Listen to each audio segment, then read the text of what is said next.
नमस्ते म तपाईहरुलाई मेरो युट्युब च्यानलमा स्वागत गर्न चाहन्छु। आज चाहिँ फेरि म आजको बेलुका चाहिँ सैटरडे बेलुका चाहिँ म मोमो बनाउन जाँदैछु बहिनीको घरमा तल हेरौँ momo.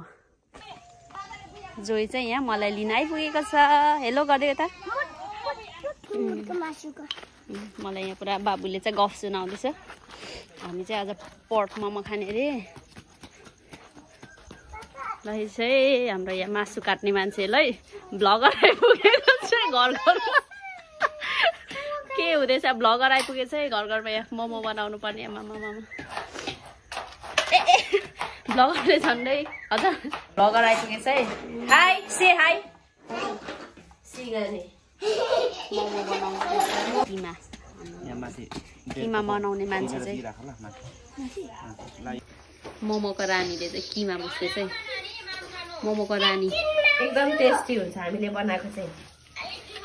Pork momo wow looking so yummy yummy yummy. Momo बन्दैछ आमा। मोमो मोमो मेन मोमो रानी चाहिँ यता छ। मोमोको रानी है म चाहिँ। यस्तो बनाउनु हुँदैछ। ओहो कति राम्रो बुटा बनाएको छ। फाइनली हाम्रो मोमो चाहिँ एकदम रेडी भइसकेको छ। मोमो अनमोलजी हाम्रो मोमो रानी यता हाम्रो बहिनी मेन हाम्रो गेस्ट हुनुहुन्छ है।